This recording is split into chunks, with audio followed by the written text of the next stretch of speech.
제가 사실 이 프로젝트가 지금 4년째 진행되고 있는데 제가 아직도 풀지 못한 이유는 여기 파층적 통치성이라는 푸코의 개념입니다.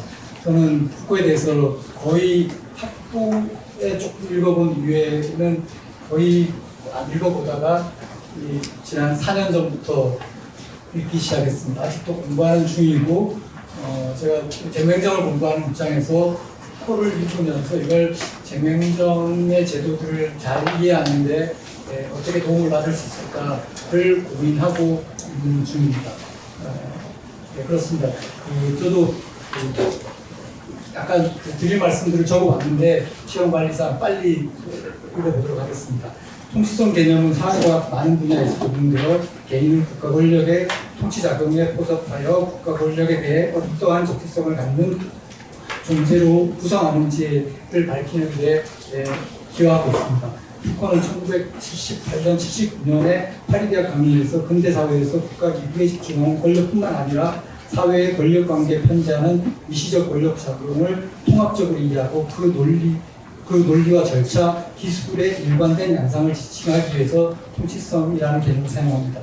이때 통치성은 위로부터 개인을 복합해 일반화시키는 권력작용과 아래로부터 이들을 구분하고 구성시키는 권력작용을 일관되게 분석할 수 있게 합니다. 그런데 이러한 통치성 개념은 1980년 이후로 보면 푸코 세계 마지막 순간에서는 그 초점이 아닌 것처럼 보입니다.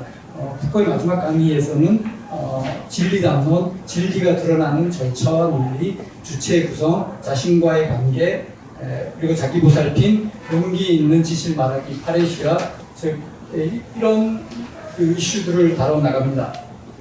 본 연구에서는 1980년대 푸코의 이러한 논의가 통치성 개념을 근대 국가의 통치 논리와 절차, 기술뿐만 아니라 자기 자신과의 관계 설정, 자기 보살핌, 자기 통치의 기술, 주체성의 형성, 나아가 통치의 불가결하게 결부되는 통치자, 피통치자에 대한 진리의 문제, 정치 체제에서의 권력 행사 등에 일관되게 적용될 수 있는 개념으로 보다 구체적으로 정의하고 있다고 생각이 듭니다.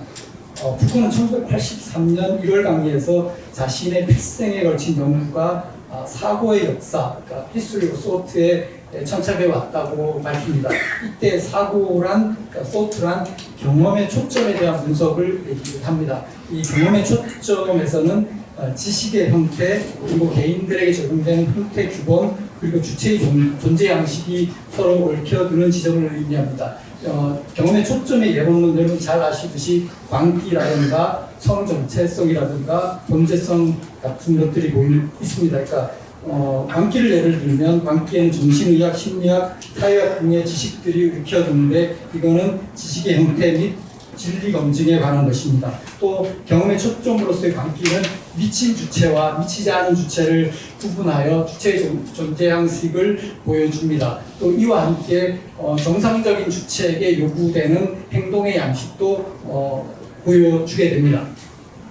그래서 저는 이러한 푸코의 경험의 초점에 대한 분석, 그리고 경험의 초점이라는 그 관념을 공공재정에도 적용할 수 있지 않을까라는 생각이 듭니다. 그러니까 현대사회에서 우리가 국가의 세금을 내면서 그 세금으로부터 혜택을 받는 이러한 존재들로 구성되는데, 그래서 우리가 국가의 세금을 내는 경험, 그리고 국가로부터 혜택을 요구하는 경험이 푸코가 광기라든가 정체성이라든가 범죄성에 적용했던 그 분석들을 적용해 볼 수 있지 않을까라는 생각을 합니다.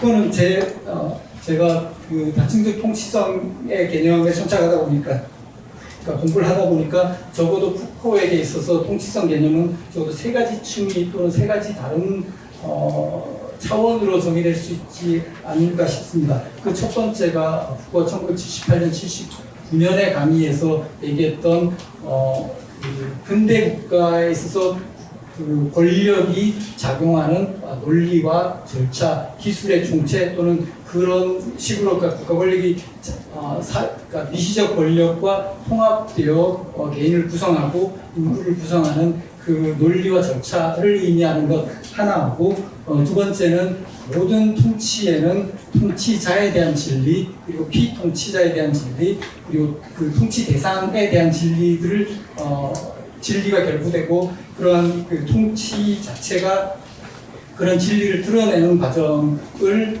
포함하게 되는데 그런 그러니까 진리가 드러나는 통치와 결부된 진리가 드러나는 논리와 절차 과정이 푸코의 통치성의 또 한 차원이 되는 것 같습니다. 그리고 마지막으로는 통치에 있어서 그러니까 푸코는 1980년대 생애 마지막 순간에 자기 통치를 얘기합니다. 그러니까 자기 자신과의 관계, 자기 정체성의 구성 그리고 자아의 기술을 그러니까 통칭하여 그 자아의 기술에 작동하는 논리들, 절차 그리고 관행들을 푸코는 통치성 개념으로 부활시키는 것 같습니다. 그래서 적어도 세 가지 차원에서 푸코의 통치성 개념은 이해할 수 있는 것 같습니다. 그랬을 때 이러한 세 가지 푸코의 통치성의 다층적 통치성 개념을 재정예산제도에 적용할 경우에 어떤 시사점이 있을 수 있겠는가가 사실 제 연구의 초점입니다.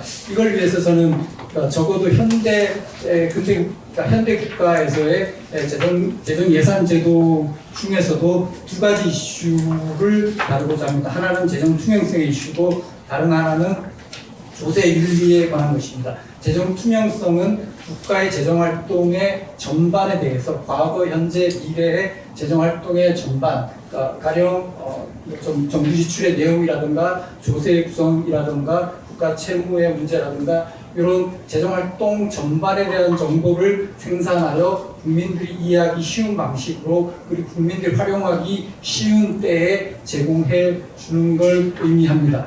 이걸 푸코 통치성 개념에서 그러니까 통치에 관련된 진리가 드러나는 방식과 관련해서 얘기를 해보면 이 재정 투명성의 개념은 사실 국가 권력의 통치 작용 그리고 통치의 내용에 대한 진리를 드러내는 방식이기도 하면서 다른 한편으로는 시민들이 국가 권력의 작용 그리고 정부의 재정 활동에 대한 내용들을 역으로 시민들이 감시하고 모니터링할 수 있는 그런 기회도 제공해 주는 것 같습니다. 이런 의미에서 볼 때 그 재정 투명성을 제고하는 제도들은 자유주의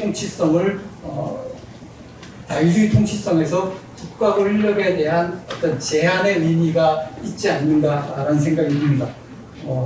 그리고 그 조세윤리와 관련해서는 사실 이게 조세윤리라는 것이 처벌을 그러니까 세금을 내지 않았을 경우에 처벌을 받을 가능성 이외에 윤리적 의무감에서 또는 자발적으로 세금을 내고자 하는 의향으로 정리할 수 있습니다. 저는 이 조세윤리에 그러니까 어떤 요인들이 조세윤리에 영향을 미치느냐라는 경험적 연구들을 봤을 때 주로 국가와의 관계에서 얼마나 혜택을 입고 있느냐라는 요인이 중요해지는 것 같습니다. 가령 납세자들이 정부 재정 활동이 효율적이다, 효과적이다, 그리고 국민을 위해서 재정 활동을 하고 있다.